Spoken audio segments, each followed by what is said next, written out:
Hello, I'm Jeff Pence from the BorderLight Festival, and this year BorderLight is happy and proud to once again partner with the Cleveland International Film Festival as a community partner in one of their presentations. We are fortunate this year to be the sponsoring partner for a Sexplanation, a film by Alex Liu and Leonardo Neri, which takes up the interesting, perennially interesting topics of sex education in the United States. And we are really fortunate today to be joined by both Alex and Leo. Hello to you both, Hi. and welcome to Cleveland, Thank sort you of, for or having anticipation us. of your virtual appearance in Yes. Cleveland. Your film is really interesting, and I think will appeal to a lot of people. But you make a really interesting choice in how you present it by telling a personal story that helps people enter into a very public set of questions about sexuality and education.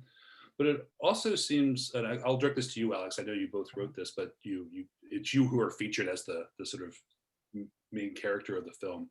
It seems that the story is very much motivated by personal experience that led you to be interested in questions about sexual. I don't know if literacy is the right word. Sexual Yeah, fluency, literacy. Yeah. literacy. So, can you Mhm. tell a little bit about your personal experience and how that led you to be the one of the makers of this film? Yeah. Well, I have to give a lot of credit to Leo for pushing me to tell my own personal story. When I started the film, it was born out of just my understanding that we don't talk enough about sex. We don't know enough about sex. We're not educated around sex, and so I thought it would be just kind of a very much more scientific exploration of what is an orgasm, what is sexual intercourse, kind of just like an actual education course. But soon it became clear that for audiences to follow along all the great education what we were learning, it needed to be connected by some sort of narrative thread. And essentially the way I got here was, I came out 20 years ago. It was, a very, very difficult time in my life. I was suicidal. And, you know, s- thankfully I have some amazing parents, amazing community. I was able to come out of the closet, marching in gay pride parades in my 20s. But, into my 20s, into my 30s, having sex was still fraught with a lot of fear and shame. I didn't feel as connected to my body as I thought I should. I didn't feel connected to other people like I thought I should. I was having trouble voicing some of my fears, desires, urges, just a lot of things left unsaid. And slowly, as I started to talk to other people about these concerns, I realized that, gay, straight, male, female, everything in between, we all kind of in this culture don't talk enough about sex. And so we don't really have a strong connection to what actually would make us healthy, what kind of sex life actually feels healthy. And so, yeah, so basically, I decided I have a science health reporting background. I was already kind of doing this research. Maybe I could travel the country, you know, divulge all my deepest, darkest fears around sex, fantasies around sex, ask the smartest people out there who are thinking really critically about sex, and see what they had to say. And the movie basically follows that journey to the kind of conclusions I come to about what is sex, what is a healthy sex life, and how do we kind of navigate sex in a way that is both moral but also fits an authentic expression. Yeah, it's actually very interesting you mentioned the science part because I think the film strikes me as equally parts scientific and almost silly. It is a real devotion to humor. So there's also real interest in science. You actually talk to scientists. You don't just talk to people who have opinions. You're like, I'm going to go to the lab. I'm going to Yes, get the MRI machine and do something. yes, yes. Is this just a natural thing for you to approach the topic with humor, or does that come out of other experiences of either teaching or storytelling, or the sense that that's either how you best express yourself or how you think is the best way to Yeah. present this kind of subject matter? I think because the topic is filled with so much tension, right? I mean, even now on this call, on this, do I say the word erection? Do I say the word masturbation? It's filled with little tension, about how that's going Feel to free. go. Say what you How the response will go. And if you watch a movie, we were very clear. If we watch a movie that's kind of filled with too much tension, it wouldn't. We didn't want it to be a difficult watch. So humor, of course, is just the best way to release tension. So the more we can get people to laugh at ourselves, to laugh at the thoughts and concerns we have about sex, to recognize we're all in the same soup, and that humor could connect us, to make us see how similar we all really are. We thought that that was probably one of the best mechanisms to make our points. I don't know if you have anything to add, Leo, but Leo is just one of the funniest people I know. So he was just so Oh, instrumental wow. in trying to make sure that we could crank out as many jokes as possible and tackling a serious subject. I mean, he knows all of two people, so but thank you. No, yeah, I think Alex definitely had a clear vision of infusing this story, which it's such a topic that's laden with so much. To get out of the closet. I don't know. Yeah. Speaking of, Get it all out of the closet. We'll get it all out of the closet. yeah, which is, it's such a, even coming out of the closet, right? Like sex, it's all such a touchy, no pun intended, subject where we kind of feel awkward and we fumble. So we wanted to definitely infuse the story with as much levity to coax the audience into just an open internal dialogue with themselves and like the world around them, just to make it easy to interrogate and approach with as little trepidation as possible, just so we can have, finally like frank conversations and frank streams of thought that need to be had. Yeah, and ideally we're representing sex at its best, right? Sex at its best is playful and filled with humor and laughter and joy. And we wanted to make sure that joy was really what we led with, that so much of sex education is framed around fear, what can go wrong with sex. That's how we kind of lead. But what if we had a sex education that led with, look at all the things that could go right with sex? And so that was kind of another thought we were having. A really good illustration of that in the film are, I was really impressed with this because, you don't just talk about education, but you go and find a couple examples and you put on screen some education examples. And if you look at those examples and even turn the sound down and look at them, the people are laughing. There are young people who are together, sometimes with each other in that one setting. I think it's Utah, and in another setting with parents, and young people and parents are laughing. It seems very interesting to me. It's almost a model of like, this is a good way education can work. There's always going to be a certain amount of like tension and release and shyness and revelation around sex, but to spin it to a couple of the really serious issues in the film, these things can become much more extreme and rigid, it seems. And you guys have a lot to say about a couple issues I think are really, really important. And one of them is how important pleasure can be, and not just because it's fun, but also how dangerous shame can be. So I'd like you to talk a little bit about, let's start with shame, get that over, and then we'll move on to pleasure. But shame is something that comes up again and again in the film as being incredibly dangerous. Totally. I think most of us have that sense, because we don't talk about it, that my sexual desire, at least one of them, is not normal. We're all concerned about, are we normal? And if people find out this about me, about this sexual fantasy I have, they will shun me. They will think I'm a bad person. And this is ingrained very early on in age, I think. We talk in the film about how, if parents aren't comfortable naming body parts like, eye, ear, nose, and they skip the whole genital region, that's a message that we do not talk about this. It's shameful. This part of your body is is somehow bad. And so those messages, those internalizations, we carry with us into the bedroom when we get older. And if we can't talk about our body, if we can't talk about what makes us feel good, then your sex life is just not going to be as fully present and pleasurable as it could be, and you won't connect as well.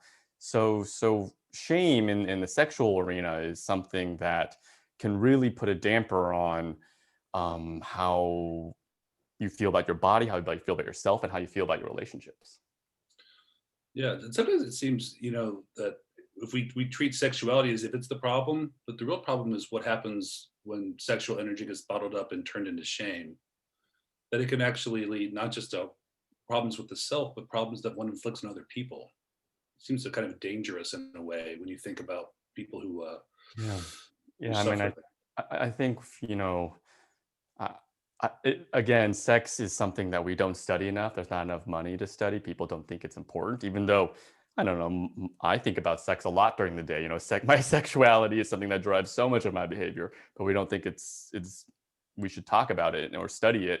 But I do wonder about mental health, I wonder about suicide, depression, these things that I are dealing with because of my fears or in shame around sex, how much everyone in the world deals with this to some degree, and how much energy we spend trying to hide or repress a part of us that ultimately you cannot. And if it's going to come out one way or the other, we want it to come out in a healthy way. We don't want it to come out in a negative way. Yeah.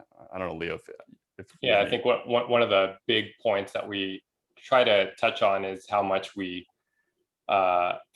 whether it's in like the subtle, insidious ways or just very in your face ways, how we all have a certain degree and we're unable to completely shake it, but hopefully we're able to acknowledge it, and that's like the first step to moving past it, so we can hopefully have a healthier relationship with our sex and sexuality.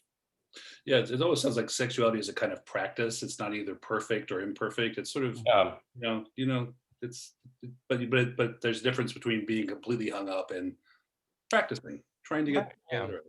I mean, I think a lot of media, porn, not only porn, but movies, TV, it presents this image of what a perfect sexual encounter looks like. And those are not what sex it is. It's not an accurate depiction of what sex is, and there's so much more conversation and discussion and play and laughter and we don't see those things, and so we get scared a lot of the times that, like, am I having sex the right way, rather than thinking about, am I enjoying the sex I'm having, and how do I think about that?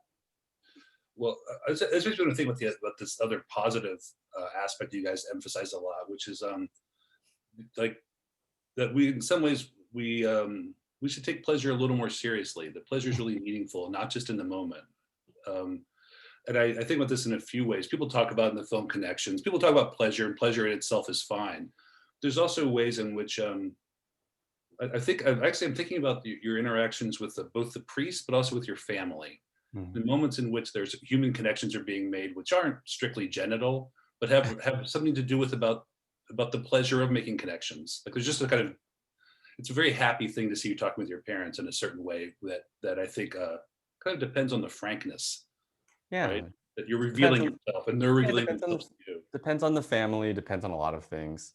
But in my specific example, family, when I started to become, when sexual thoughts and feelings started to become more present in my life, because they were homosexual in nature, I disconnected a lot from my parents. And because my parents, most families in the 90s and 2000s didn't have the awareness and tools to deal with how do you help a child come out, a lot was left unsaid. And I think that kind of became the framework of our relationship into adult life. I just didn't talk about the gay, the sexual side of my life with them because we never had that kind of relationship. But I think on both sides, we it was something that, it's my love life is a huge part of who I am, and to hide this from people who love me so dearly, who've been so supportive of my life, um, really has been a sadness I've carried with me. And so, you know, you think you're repressing your sexuality, maybe it means you're not having as much sex as you would like, or you're thinking about very specific sexual intercourse kind of context. But repressing your sexuality can have a lot of ramifications about all the relationships in your life that you're not being open and honest with because you've decided to shield this part of yourself from them. yeah. Yeah, it makes me think. I mentioned this to you guys before we started talking, but I'll mention it for other people now. One of the reasons why this film was a good fit for BorderLight this year is that we're programming an interesting show that takes a representative sample of senior citizens in Cleveland, and our theater makers, a Canadian company called Mammalian Diving Reflex, co-create this show with this sample selection of local seniors, and they've done this all around the world. And the show's called All the Sex I've Ever Had, and it addresses another kind of taboo area of sexuality and intimacy. So you begin with childhood, and then you actually take it up into the present. But I'm thinking about if you guys have ever thought of the question about this, the sort of the secrets around the fact that older people have, intimacy is very important, remains important to their identities, although it's something that's also not very often talked about. it's people assume that you stop being sexual at some mysterious certain age of your life, which isn't the case. And I wonder if you think that there's a way in which your film could relate to this population as well. Yeah, I think another key message of the film is that it's sex education at every stage of life, right? You never stop being a sexual being, you never stop learning. And I don't, Alex, you can speak to this a little bit more since you're having a conversation with your parents who are approaching that senior level, but the idea that there's just so much that we just don't talk about sexuality with certain populations because it's uncomfortable, or we just don't like to think about like our parents having sex, our grandparents having sex, but just how much wisdom there is for people that have lived a whole life of being sexual beings and embodying that sexuality, how much we're missing out on if we don't ask the right questions, if we don't acknowledge that it exists. So I think there is just such a treasure trove of information that's completely untapped just because we feel awkward about it. Yeah, I mean, I think, one of the interviews that we didn't keep in the movie, but, we're always asking this question of is sex a want or a need? Because I understand intellectually that I don't need sex like I would need food, water, and air, but sometimes it really feels like I need to have sex, right? And I think, of course, there are people who can be celibate their whole lives and they live long, fulfilling lives. But I do think there's something to be said about touch, and one of the things that I worry about when it comes to our older populations. Are they getting enough touch? I'm talking about hugs. I'm talking about I think a lot about COVID. Without family members, were they getting the hugs, the cuddles, the holding of hands? These very human, mammalian kind of instincts that we need. We need to feel connected physically to the world, to other people. That if we're not having these discussions about how do we actually live in a body and feel connected to that, we lose out on I think a lot of joy, happiness, the stuff that makes life worth living in, and especially for seniors. I hope that we can make sure that they're getting as much as they can, because if anything, they deserve the most. Yeah.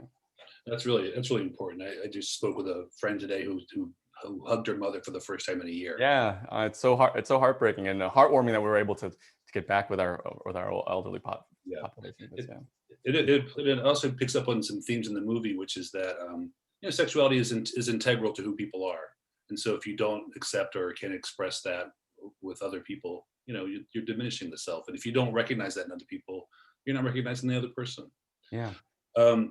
Well, we are really happy to introduce this film to the Cleveland International Film Festival audience. The film festival begins on Wednesday, April 7th, which is about a week from when we're recording this, and will run until Tuesday, April 20th. You don't have to be in Cleveland to see the film, but you can go through the film festival's portal. Congratulations on showing. Good luck for the future of the film, and thanks for talking to us today. Oh, thank you for listening. All right, ciao. Bye-bye.